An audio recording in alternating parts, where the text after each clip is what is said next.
சொல்லும் போதுதான் நான் இதயத்துல அப்படியே கலக்கம் வரும். அல்லேலூயா. இன்னைக்கு பயம் நிறைந்த நம்ம வாழ்க்கையில பேதுரு பயந்துட்டாரு. அவனுக்கு என்ன தெரியும்? நீச்சல் தெரியும். பக்கத்துல எங்க இருக்கு படகு. அவன் எத்தனை போனான்னா இங்கிருந்து வாசப்படத்துல கூட போயிட மாட்டான். அல்லேலூயா. அதுக்குள்ள பயத்தை கண்டு கீழே வந்துட்டான்.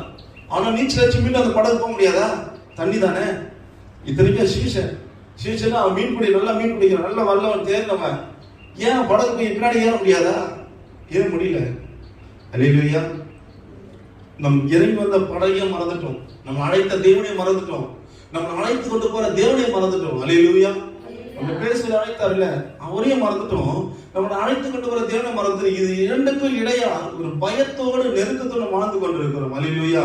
இன்னைக்கு நீ எந்த பயத்தோடு இன்னைக்கு ஆலயத்துக்கு வந்திருக்கலாம்? ஒருவேளை உங்க குடும்ப சூழ்நிலை சரி, மாம்சத்தின்படி, சொந்த பந்தங்களுக்கு முன்னாடி எதனை குறிச்சு நீ பயத்தை வந்திருந்தாலும் கத்த சொல்றார், உன் பயங்களை நீக்கிற நாட்கள் இது. அல்லேலூயா. பயமின்றி நடப்பாய், உன் கால் இடராது. அப்படின்னா என்னன்னா, நீ நடக்கிற பாதை எப்படி இருக்குன்னா, நீ அங்கிருந்து விலகி ஓடவே மாட்டேன். அல்லேலூயா. விலகி ஓடவே மாட்டேன், தைரியமா நடப்பேன். எல்லாருக்கும் தெரிந்த சம்பவம். தாவீதை குறித்து பார்க்கும்போது அங்க இருக்க எல்லா போர் செய்வர்களும் பயப்படுறாங்க. யாரு? கோலியத்தை பார்த்து இடர்னா சவுல் ஒவ்வொருத்தரும் அனுப்புறான் போன்னு சொல்லி. அவன் சொல்றான், கோலியத் சொல்றான், எனக்கு முன்பாக ஒவ்வொருத்தரும் வாங்கன்னு கூப்பிடுறான். ஆனா நிற்பதுக்கு ஒருத்தருக்காங்க பலன் இல்லை. ஏன்? அவனுக்கு பயம்.